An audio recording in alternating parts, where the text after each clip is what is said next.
doctor, yo me llamo Keisha Sofía Fuego Martínez. Yo tengo 8 años. Mi abuela y yo leemos el libro del cielo, las 24 horas de la pasión y la reina del cielo. Como puede ver, yo quiero vivir en la divina voluntad con mi abuela. Por eso me leo esos 3 libros con ella. El libro del cielo se nota que también lo tiene. Nosotros también lo leemos siempre. 24 horas de la pasión. Ajá. Y eso. Bueno, como le dije, yo quiero vivir en la divina voluntad. En la divina voluntad siempre lo viviré. Y todos los días nos leemos 1 hora de la pasión. ¿Qué tal, amigos? ¿Cómo están? Bienvenidos a su programa Verdades Divinas. Les saludamos el doctor Salvador Tomasini. Hola, amigos. Alejandro Carrega. Hola, buenas noches. Y su servidora Alejandra López. Bueno, este comentario que salió, creo que es una verdadera delicia, ¿no? Oír a una niña de 8 años que ya habla sobre la divina voluntad, que está leyendo continuamente con la abuela. Es un ejemplo para las abuelas, o sea, y para los niños, ¿no? Pero esto nos lleva a un punto en donde el niño también entiende, en donde al niño, cuando se le va administrando poco a poco este conocimiento, pues llega a ser lo suyo. Así que sí valdría la pena que lo tomáramos muy en cuenta. Y sobre todo me llamó mucho la atención, ¿no?, algo que dice, tú lo tienes también. Uh-huh. Pues sí, chiquita, sí tenemos el libro del cielo. En fin, creo que nos deja un sabor muy, muy agradable, ¿no? Sí. Sí, porque muchos dudamos si realmente los niños pueden llegar a, primero, a interesarse en esto, luego a leer y luego a comprender. Y creo que los menospreciamos mucho, los subestimamos a los niños porque son grandes desde el punto de vista de aprendizaje, ¿no? Uh-huh. Sobre todo el niño actual no es igual que los niños de hace tiempo, ¿no? O sea, de 10 años para atrás el niño era un poco más, ¿cómo decir? Lento, más infantil, y no le interesaba prácticamente nada que fuera de adultos. Pero esta niña nos viene a demostrar que las cosas han cambiado, ¿no? Así que abuelas, ya saben, abuelas y abuelos, ¿no? Sí. Y felicidades a Sofía y a su abuelita porque están en esta espiritualidad, ¿no? Muchas felicidades y que continúan así. Así es. Bueno, pues empezamos ya con nuestro programa. Claro. Dice, Jesús le dice a Luisa que él quiere reconocerse en todo en la criatura. ¿Cómo debemos hacer los que tenemos un carácter como el de Pedro, cuyos disparates y modos eran corregidos por Jesús? Bueno, lo primero, Jesús nos habla de que el alma que llega a vivir en la divina voluntad va a cambiar temperamento. O sea, el temperamento de nosotros, ese temperamento, ¿cómo decirlo? O sea, grueso, ese temperamento como Pedro, así muy efusivo y enojón. Todo eso se tiene que quitar, porque el temperamento de Jesús va a ocupar el lugar del nuestro. Eso es una de las tantas cosas que entra en el desapego, o sea, el desapego a lo nuestro. Así que en vez de tener este carácter, este temperamento colérico, lo que vamos a tener es la bondad de Jesús, todos los atributos de Él, porque Él mismo nos dice, nos expresa cuál es su temperamento, y dice que es la reunión de todos sus atributos para usarlos en el momento adecuado. O sea, usarlos pero con lo de Él. Así que no se apure por ser medio colérico, medio rudo. Poco a poco, a través de la divina voluntad, irá cambiando ese temperamento. La divina voluntad se podría definir como la total correspondencia de amor de la criatura a su creador a través del uso de su libertad. Perfecto. Yo creo que es un comentario, o si fuera pregunta, yo le diría que sí, que es exactamente lo que usted está diciendo. Si es un comentario, yo lo felicitaría porque ya entendió perfectamente qué es este vivir en la divina voluntad. Dice, ¿se puede decir que para vencer al demonio es la fe en Jesús y la determinación de vencerlo unido al Señor? También es otro comentario más que pregunta, ¿no? O sea, ¿cómo se vence al demonio? Jesús nos da muchas pautas en el libro del cielo, pero una de las más que a mí más me llama la atención es desprécialos. Desprécialos, o sea, quiere decir, no les hagas caso. El problema es que el demonio tiene la astucia de poner ideas obsesivas en nuestra mente. Poco a poco se va apoderando de esto si nosotros le hacemos caso. Y Jesús simplemente nos dice que en el momento que llegue algún pensamiento de estos, es encomendarnos, poner nuestra alma en pertenencia de Jesús y María. Él dice, cuando te venga algo de esto, simplemente di Jesús, María, les entrego el alma mía. Y efectivamente eso da resultados. Pero sobre todo es eso, desprécielos, no les haga caso. Si le hace caso, ya entró en el juego de ellos y de ahí en adelante lo van a hacer como quieren. Si Jesús rehizo nuestros actos, ¿quiere decir que hay otra dimensión perfecta de nuestros actos? ¿Una vida paralela? Una pregunta rara. Una vida paralela. Yo diría que lo que hay es toda una reparación que Jesús lleva a cabo. No es que nuestra vida se rehaga, sino que Jesús hace los actos que nosotros deberíamos de haber hecho. Si lo quiere tomar como una vida paralela divina, podríamos decir, pero hecha por Jesús. Y esa vida se le entrega al Padre para reparar por todas las faltas que hemos cometido. Si se habla de una vida paralela en cuanto a dos mundos, dos esferas, en donde estoy yo aquí y estoy yo acá, definitivamente no. Todo es a través de Jesús, todo es a través de la divina voluntad. Y esa vida paralela, como usted la llama, definitivamente queda a disposición nuestra.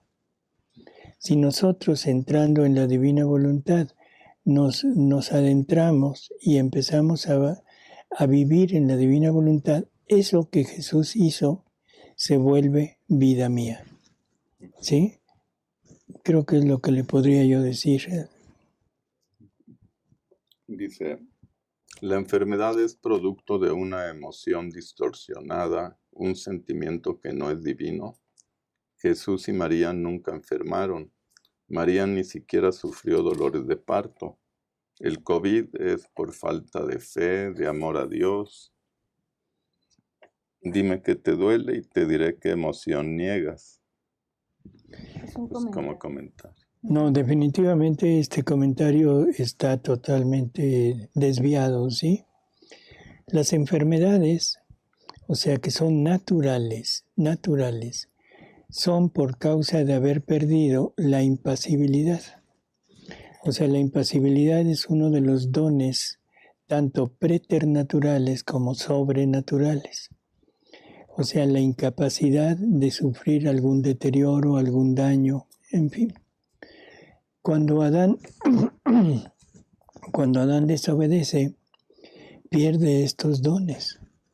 y entonces queda sujeto a la materia, queda sujeto a las cosas naturales, y todo lo creado ya no reconoce al hombre como su punto de final para entregar los dones que Dios le había puesto para dárnoslo a nosotros. Entonces nos toma como un ser más de este planeta y hace su trabajo. Entonces hay enfermedades que son por deterioro de nuestro organismo, por invasión de microorganismos o de parásitos. En fin, no tenemos la parte de las emociones. Entraría en enfermedades, pero enfermedades, ¿cómo diríamos?, emocionales. Todo lo que es la depresión es una enfermedad definitivo emocional, o sea, es el producto de la soberbia. Yo sé que van a decir que esto no es así. Sin embargo, yo les recomendaría que en el libro de María Valtorta, o sea, el Evangelio como me fue revelado, en el libro 1 hay una lectura que se llama Jesús instruye a Judas. Por favor, léanlo, porque en verdad vale la pena para entender lo que es la soberbia, lo que es la depresión, lo que son las ansiedades, las angustias, todo este tipo de trastornos. Ahí está perfectamente explicado por Jesús. Pero las otras enfermedades definitivamente no. El COVID es un virus, o sea que es producto. Aquí hay un poco de dificultad. No se puede llamar natural, sino modificado. Entonces podríamos hablar de una pseudo creación del hombre para dañar. Así que no tiene nada que ver con las emociones, ¿sí? Doctor, escuché que en la divina voluntad se rehacen los actos de generaciones pasadas, presentes y futuras, pero no entiendo bien. Por favor, ¿me puede explicar cómo rehacer los actos de un familiar difunto? Todo un tema. Hay algo que en la divina voluntad que se llama giros, girar. ¿Qué es eso? Es introducirnos en el ambiente de la voluntad divina, del querer eterno, en donde no hay tiempo. O sea, en la eternidad no hay tiempo, es un eterno presente. No hay un pasado, no hay un futuro. Y en esa eternidad están incluidos los actos de toda la familia humana, no solamente de algún familiar, sino de toda la familia humana. La divina voluntad contiene todos los actos que Jesús hizo, que es lo que comentábamos hace un momento con esto de otra dimensión, de vidas paralelas. Es Jesús habiendo tomado todos los actos que nosotros deberíamos de haber hecho y que no los hicimos. Él los toma y los hace Él, pero los hace en forma perfecta. Entonces, esos actos quedan suspendidos para que nosotros los podamos tomar. Para tomar estos actos debemos vivir en la divina voluntad, si no, no es posible. La voluntad humana no tiene la capacidad de entrar en la eternidad. Entonces, en la divina voluntad, ya como vida nuestra, penetramos en ese ambiente de la eternidad y podemos tomar todos los actos que Jesús hizo y repetirlos en nosotros. Y entonces, no sé exactamente cómo decirlo de una forma rápida. En cada acto de nosotros, en un parpadeo, en un movimiento, en una palabra, en cualquier acto, la divina voluntad se mueve, pero se mueve completa. La divina voluntad no puede hacer actos parciales, es decir, ahorita hago este acto, pero me quedo con esto otro y no lo pongo en funcionamiento, sino la divina voluntad actúa y actúa total. Por lo tanto, cada vez que la divina voluntad toma parte en un acto humano, por ejemplo, la intención de reparar, va toda la divina voluntad, o sea, va toda la vida de Jesús. Ahora tomamos la vida de Jesús, tomamos los actos de Jesús y reparamos por todas las faltas, por todos los pecados, por todos los actos malamente hechos, por todos los actos que no han sido hechos, y tomamos parte de los actos que han sido hechos en bien y los hacemos junto con Jesús, y eso es lo que se llama reparación. No sé si quieran agregar algo. Aquí lo maravilloso es que estamos en el tiempo, pero a la vez en la eternidad. Yo creo que es importante tener claro esto, ¿no? Pues sí, pero eso, para tenerlo claro, se necesita pensarlo mucho. O sea, ir meditándolo poco a poco. Porque para nosotros es como inconcebible poder tomar un acto que ya pasó. Ajá. O sea, en el tiempo, nosotros que vivimos en el tiempo, nuestros actos tienen un principio, un transcurrir, un intermedio, y tienen un final. Y una vez llegado al final, nosotros ya no podemos regresar. Yo no puedo regresar a lo que hice hoy en la mañana. Y esto le está negado al ser humano. Por lo tanto, esto que está en el ambiente divino, en el querer eterno, esos actos están en un eterno presente. Los actos de Jesús, tomados Él, que tomó todos estos y los rehizo, están en ese eterno presente. Entonces, entro ahí, lo tomo y lo vivo en cada acto. Pero esto no es fácil explicarlo. O sea, esto es a través de la lectura, a través de la meditación y de mucho interés de poder entender esta parte, ¿no? No tengo forma de poderlo explicar más claro. Dice, ¿cuál es la obligación de los padrinos en los sacramentos desde la divina voluntad? Es la misma obligación que tienen los padrinos fuera de la divina voluntad. O sea, la obligación es participar en la educación de ese niño, en toda la fe católica. Y si los padres no lo hacen, el padrino tiene la responsabilidad de hacerlo. Y eso es estando o no estando en la divina voluntad.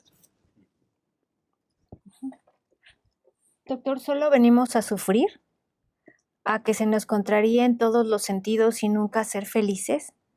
Ni un deseo cumplido, y es más, si tienes un deseo, ¿va a venir Dios a quitártelo para que sufras?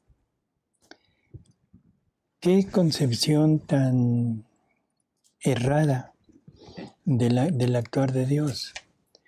Qué concepción tan errada de lo que es la felicidad.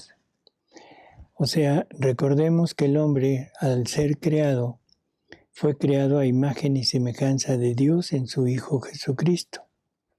O sea, el hombre participaba de todos los bienes y de toda la felicidad y la bienaventuranza que tiene Dios mismo y que lo tiene en su Hijo Jesús.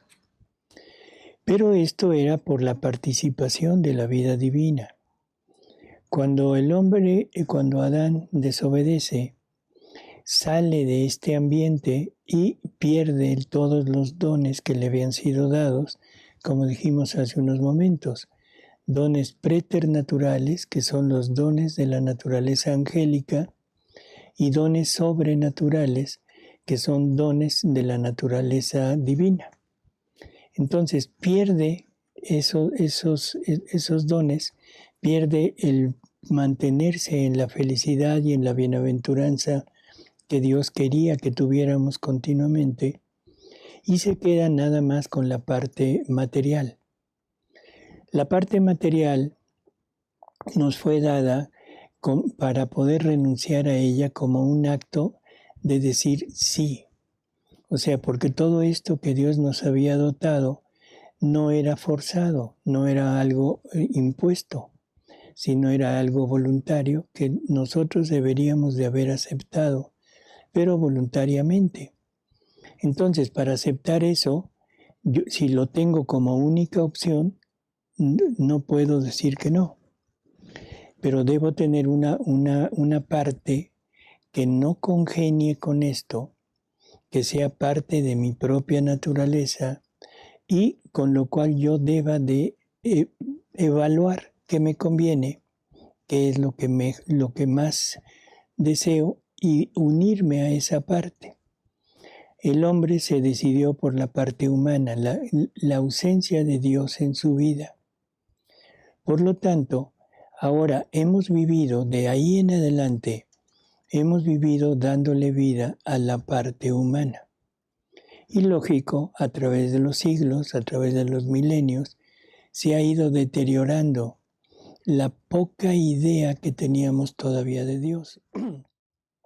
Lo poco que quedó por medio de la transmisión oral y después por medio de la misma revelación que que Dios nos fue dando en el Antiguo Testamento y luego Jesús en el Nuevo Testamento a través del Evangelio. ¿Qué nos pide Jesús? Él lo que quiere es que regresemos al punto de origen. Él lo que quiere es que perdamos la muerte que traemos cargando como vida, porque el estar separado de Dios nos conduce a la muerte. Tanto la muerte física, porque la muerte física es producto del pecado original. Nos conduce a la enfermedad, a la pasibilidad, al sufrimiento, porque uno de los dones que perdió era el no sufrir. Y esto que ahora nosotros tomamos como felicidad, no es más que lo contrario a la verdadera felicidad y la verdadera vida que Dios quería que nosotros viviéramos. ¿Quiere frustrarnos esto? Sí. Quiere quitarnos toda la parte humana para vivir de la parte divina. Pero eso no quiere decir quitar los disfrutes que Dios creó para nosotros desde la parte material. Lo único que quiere es que no sea producto de la voluntad humana el conseguirlos. Porque a veces nos aferramos en conseguir esos bienes, aún negando los bienes que Dios nos dio. Entonces Él nos pide el desapego de eso. Nos va frustrando eso porque eso es lo que nos separa de Él. Pero nos dice que una vez que llegamos a unirnos realmente con Él y a vivir nuevamente esa vida de unión, entonces Él mismo nos va empujando a tomar los goces y a disfrutar de todo lo que Él creó para bien del hombre. Pero ahora dice, ya no me dan celos, porque sé que no es producto de la voluntad humana, sino que es producto de la voluntad divina. Así que yo le pediría que recapacite un poco este comentario o pregunta que hizo, porque en realidad está muy errado y está teniendo un concepto de Dios totalmente distorsionado, ¿no? Y que nos invita a vivir la vida del cielo desde aquí. Así es. En realidad, todo católico, todo creyente, aunque no sea practicante, pero que sea creyente, anhela llegar al cielo. O sea, mal que bien, todo mundo tiene la esperanza de algún día llegar al cielo. Bueno, y entonces la pregunta es, bueno, ¿y qué es el cielo para ustedes? Dios. O sea, Dios, los disfrutes de la felicidad que Dios tiene en sí mismo. Por lo tanto, si hemos tenido esta idea, este deseo, esta ilusión de llegar al cielo, ¿por qué no lo hacemos desde aquí, desde la tierra? Ahora que Dios se muestra ya más magnánimo y nos quiere llevar aún en vida a este disfrute, ¿por qué me quiero quedar con lo humano? O sea, es absurdo. Así que si realmente usted es católico, usted debe aspirar al cielo. Y Jesús le está dando la llave de poder vivir ese cielo desde aquí. Y después, ya que lo esté viviendo, también le dará el goce de la materia, porque para eso fue creada la materia, para bien del hombre. Yo creo que esto también es una falta de conocimiento de Dios. Les voy a platicar, estuve en una ceremonia en la que el sacerdote le preguntó a la asamblea quién era Jesús o qué sabían de Jesús. Y nadie contestó. Solamente por ahí un niño contestó que Jesús era la segunda persona de la Trinidad, pero todos los demás se quedaron callados. Nadie supo contestarle al sacerdote quién era Jesús o qué es Jesús o un total desconocimiento. Así Y es. eso nos hace meternos todavía más en lo humano y eso provoca depresión y soberbia, ¿no? Y vemos a Dios como un opresor, que ese es el ardid del enemigo. O sea, el enemigo en algunos ambientes es tomado como el ángel de luz. O sea, es tomado como el ser que viene a liberar al hombre de la opresión de Dios. Y lo lleva a liberarse de esos tabús que supuestamente Dios impone y al disfrute de lo que tenemos, que es la parte material. Bueno, de eso se vale y se le pone como el ángel de la luz, que nos viene a iluminar, nos viene a decir la verdad y no quiere que pertenezcamos a ese Dios opresivo que nos quiere dar su propia vida para poder ser felices eternamente. Tengan cuidado con eso. Dice, según Dios, hay que pedirle en oración por una pareja santa.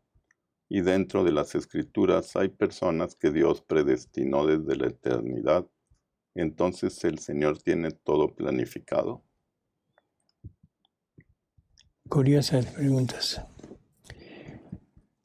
Todo está fríamente calculado, pero no como una imposición, sino como una opción. Cuando ya hay la posibilidad de decir no, ya no podemos hablar de predestinación. Todos estamos predestinados a ir al cielo, todos. Pero la decisión es de cada uno. Voy a hablar, por ejemplo, de nuestra Madre Santísima, de María. O sea, ella estaba predestinada a ser la madre del Verbo eterno en la tierra. Sí, pero sin embargo ella tuvo que decir sí. No fue impuesto, tenía que decir sí. Luisa está predestinada a ser en donde se fundara nuevamente el reino de Dios en la tierra. Sí, pero Luisa tuvo que optar libremente por llevar a cabo todo lo que se le pedía. No fue impuesto. Entonces, ¿podemos hablar de predestinación? Sí, en el sentido de que todos estamos predestinados al cielo. Pero esta predestinación es optativa, o sea, cada quien opta por tenerla o no tenerla. Si decidimos que sí, se nos va a dar todo lo necesario para lograrlo. Si decimos no, bueno, Dios no nos va a imponer lograrlo. Así que predestinados, yo le diría que sí y no. O sea, Ya lo extrañábamos, doctor. sí, ¿verdad? Sí y no. O sea, estamos predestinados al cielo, pero no estamos predestinados a tenerlo como una obligación. Y no estamos predestinados a llevar a cabo lo que Dios quería que nosotros hiciéramos o que nosotros fuéramos. Por ejemplo, no sé, Jesús se queja mucho de grandes santos que él tenía en mente y que optaron por decir no. O sea, que en realidad no es así. Dios hubiera querido que Judas no fuera el traidor, que Judas se salvara, que Judas fuera todo un discípulo de Jesús. Pero Judas dijo, no es que Judas esté predestinado a ser el traidor. Y si nos da todo para que logremos lo que Él tiene planeado para nosotros y decimos que no, nos va dando problemas y cosas necesarias para que lo logremos por el lado que nosotros elegimos. Exacto, nos va poniendo como obstáculos en la vida que hemos llevado. Y beneficios diferentes al plan original.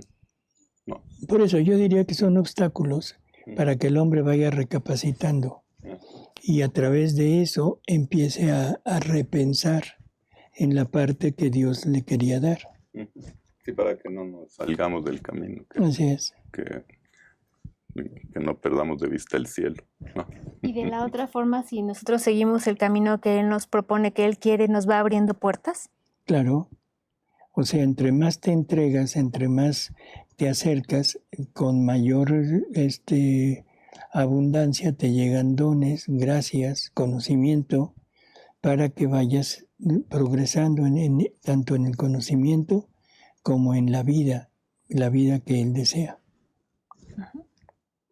Aquí hay otro comentario muy interesante que dice, yo veo la puerta estrecha como el cambio de mentalidad y llegar a la verdadera humildad. Esto es de mucho trabajo. Totalmente de acuerdo. Dios no tiene puertas estrechas. O sea, Dios no es una puertita que hay que forzarse para entrar. Y Jesús nos da la explicación. Nos dice que la puerta para entrar al cielo es muy ancha. Pero que si lo dice, entonces la gente perdería como el deseo de esforzarse, el impulso para esforzarse. Y muchos no llegarían por ese afán de decir, bueno, se puede y después lo hago. Entonces pone la puerta estrecha no porque sea estrecha, sino para estimularnos a esforzar cada vez más nuestro tipo de vida para poder entrar realmente por esa puerta, que es lo que decías ahorita. O sea, nos pone en camino de las dificultades. Y estrecho podría ser el tiempo, por ejemplo, que si no vamos utilizando nuestro tiempo de vida, se va haciendo más estrecho también. Así es. Yo también entendería como estrecho la atención continua que tenemos que tener, el espíritu de mortificación y de atención continua a estar en la voluntad de Dios. ¿Podría ser eso también como la puerta estrecha? Ahí entra el sacrificio, el desapego, que es el camino. O sea, para llegar a esa puerta, el camino es el desapego. Y la unión que tengas con Jesús. Hay personas que no se desapegan, pero se unen a Jesús. Entonces toman una ruta, vamos a figurarnos que es un monte, y en ese monte hay varios caminos para llegar a la cúspide. El que no se desapega, el que nada más cree en cierta forma, practica en alguna medida los sacramentos, en fin, y acude pocas veces a la gracia, le toca ir por el camino más difícil.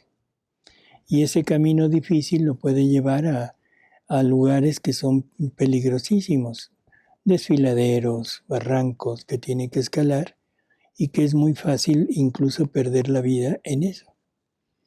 Entre más nos unimos a Él, nos va facilitando la posibilidad de caminar por caminos más tranquilos, más anchos, mejores caminos, sin tanto esfuerzo. En la divina voluntad es como si fuera para subir al monte y ya es como el elevador.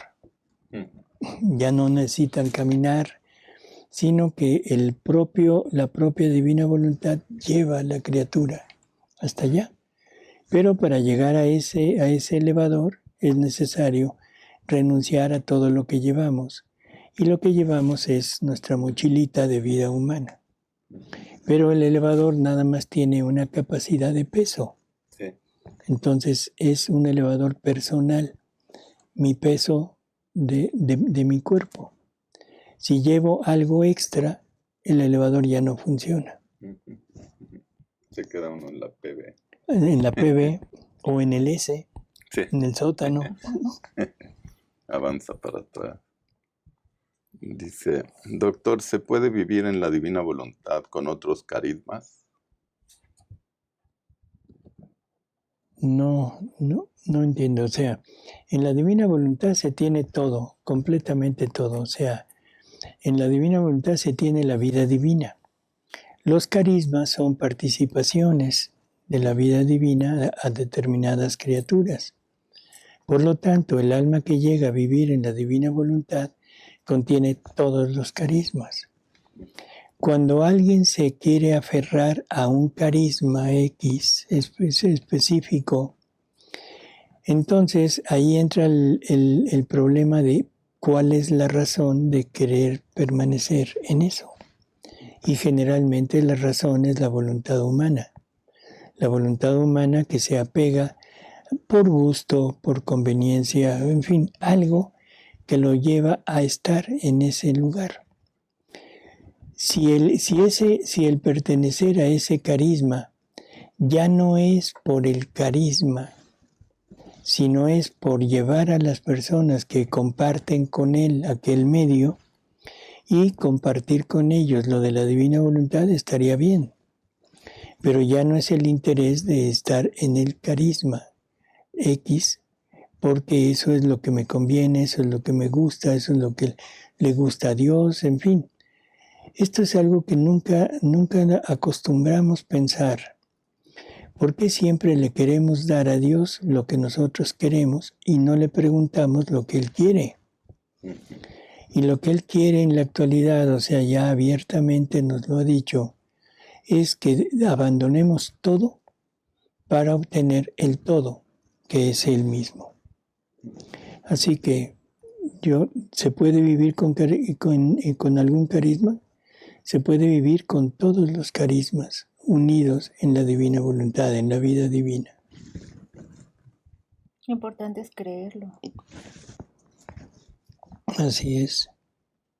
Doctor, ya tengo 2 años en un grupo de Libro de Cielo y escucho todos sus videos y es lo más grande que me ha pasado y no me salgo aunque me cueste la vida.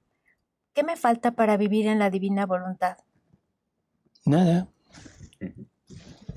o sea, no por los videos, sino por el interés de permanecer y de aprender.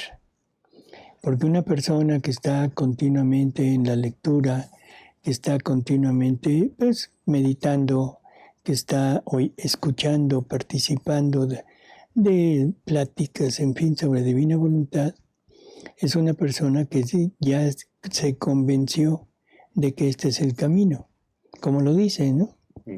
Entonces, ¿qué le falta? Nada, simplemente siga adelante y poco a poco irá viendo que este anhelo y este deseo va creciendo, hasta que la sumerja totalmente en el 4º grado de la divina voluntad. Dice, el animal hembra tiene voluntad de hembra y el animal macho tiene voluntad de macho. Así pasa con el hombre, tiene voluntad de hombre y la mujer de mujer. Pregunta interesante. El Catecismo de la Iglesia Católica nos refiere que el alma es la que informa al cuerpo. ¿Qué quiere decir eso? El cuerpo tiene determinadas funciones. El cuerpo tiene, no funciones, sino mecanismos para llevar a cabo algunas funciones. El cuerpo tiene una boca, todo un aparato, ¿sí? en donde podemos emitir palabras. El cuerpo tiene un cerebro a través del cual podemos elaborar pensamientos, razonamientos, en fin. Tiene manos para poder llevar a cabo obras, tiene piernas, pies para poder trasladarse de un lugar a otro, tiene un corazón que le permite vivir, en fin, tiene todo lo necesario para ser un ser humano. Pero lo que lo mueve es la voluntad. Por lo tanto, la voluntad es la que tiene la capacidad de hablar, pero habla a través de nuestra boca. La divina voluntad, la voluntad tiene la capacidad de caminar, pero lo hace a través de nuestros pies, y así de todo lo demás. Por lo tanto, podemos decir que en nuestro organismo material son las herramientas a través de las cuales la voluntad se manifiesta. Bueno, si esto lo entendemos, lo aceptamos, entonces el organismo de un ser femenino o de un ser masculino concuerda en un 90%, pero hay un 10% que es diferente. O sea, la parte sexual femenina y la parte sexual masculina. Sabemos que hay varios sexos, un sexo cromosómico, un sexo hormonal, un sexo glandular y un sexo morfológico.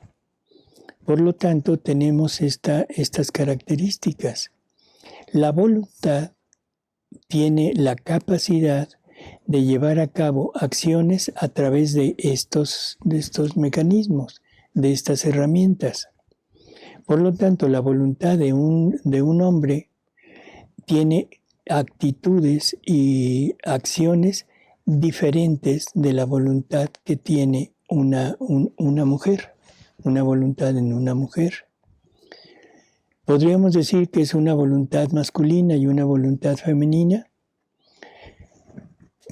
En cierta forma sí podríamos pensarlo de esta manera, aunque debemos entender que esta voluntad está destinada a unirse a la voluntad divina y llegar en algún momento de la vida a ese punto de encuentro con Dios, que es la muerte. Y una vez traspasando la vida, ahí ya no hay sexos. Ahí todos son espíritus, todos son totalmente diferentes de lo que somos aquí. Entonces, en vida, el alma de una mujer se comporta diferente del alma que tiene un hombre. Y hablo del alma porque en el alma es donde mora la voluntad. O sea, la voluntad mora según Jesús nos dice, que la voluntad mora en la inteligencia. Pero si entendemos que la inteligencia es manejada por la voluntad, entonces volvemos a lo mismo. La voluntad es el centro de todo el ser. ¿Hay masculino y hay femenino? No, yo lo que estaba pensando, que en el cielo tenemos como un cuerpo glorioso, ¿no? Algo así. Tenemos un cuerpo glorioso, vamos a tener nuestro propio cuerpo glorificado y serán cuerpos de hombre y de mujer. Pero la parte ya de vida es una vida ya espiritual totalmente. Será un cuerpo espiritualizado, no un cuerpo material.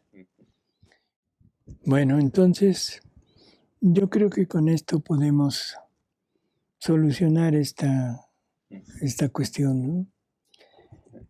Y volvemos a lo mismo, sí y no.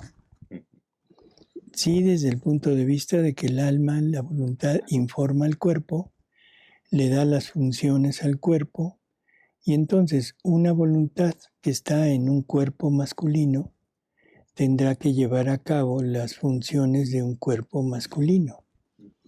Y se refiere única y exclusivamente a la parte ¿cómo diríamos? Bueno, sexual, que es en donde se nota mucho.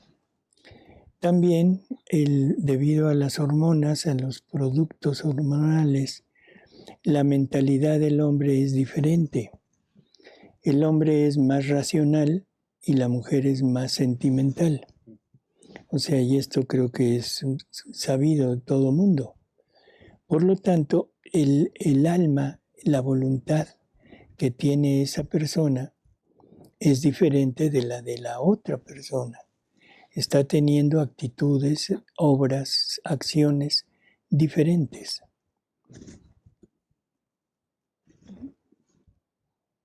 Doctor, ¿Jesús vendrá 2 veces más?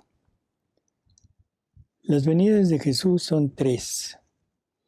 La anterior, que fue hace 2000 años, o sea, una venida que fue visible, material, que vino a vivir, a sufrir, a morir por nosotros. Habrá una segunda venida, perdón, se maneja que nada más habrá otra venida, que es la escatología, y al final la anunciada parucía de nuestro Señor, en donde vendrá en cuerpo y alma para juzgar a vivos y muertos, que es el juicio final. Pero hay una venida intermedia, y esa venida intermedia es a establecer el reino de Dios en la tierra, porque el reino de Dios no está establecido todavía. O sea, están podríamos decir, los cimientos, que es la iglesia, con todas las gracias, con todos los sacramentos, con todo lo que nos proporciona la iglesia, pero no es todavía el reino. Es como un árbol frutal, que primero nacen las raíces, podríamos hablar del pueblo judío, todo el Antiguo Testamento, luego empieza a nacer un tronco, y ese tronco, bueno, pues es todo lo que Dios fue revelando a través del tiempo, sobre todo a los profetas. Luego viene ya el ramaje, empiezan a salir ramas, que está a partir del Evangelio. Salen ramas, salen hojas, salen flores, ¿sí? Que son todos los santos que hemos tenido, pero los frutos todavía no están. Y los frutos son los que vienen ahora en la divina voluntad. ¿Qué más podemos decir? Adiós. ¿Adiós qué? Adiós, que Adiós. les vaya bien. Terminamos, doctor.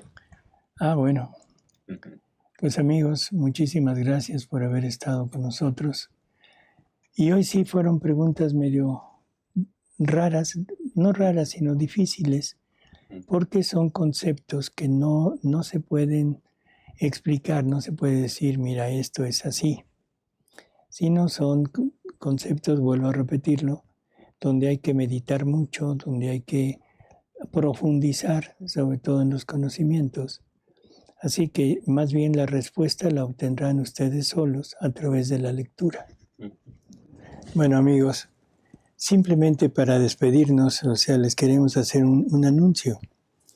Como ha habido tantas dudas sobre el matrimonio, de todo este tipo de cuestiones que hemos abordado, el lunes próximo se pondrá aquí en el canal unas pláticas sobre matrimonio.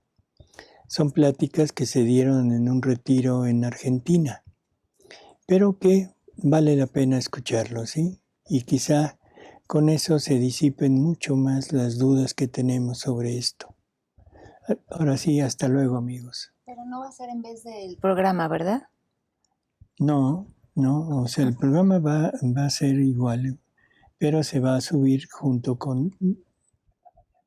Sí, o sea, en el mismo día, pero será en la mañana. ¿De acuerdo? Ajá. Bueno, ¿sí? Y pues bueno, le agradecemos a Alejandra el haber estado con nosotros. Gracias, doctor. A Alejandro, a Paris. Gracias, Ale. Y sobre todo Paris. a ustedes, amigos, por su presencia. Hasta luego. Hasta luego. Muchas gracias y buenas noches, amigos. Saludamos a quienes nos escriben desde España, Texas, Francia, Ecuador, Guatemala, Argentina, Querétaro, Irlanda, España, Toluca, República Dominicana, Colombia, Canadá, Uruguay, Coahuila, Perú, California, Monterrey y Bolivia. Y no se les olvide darle like al programa. Hasta luego, amigos.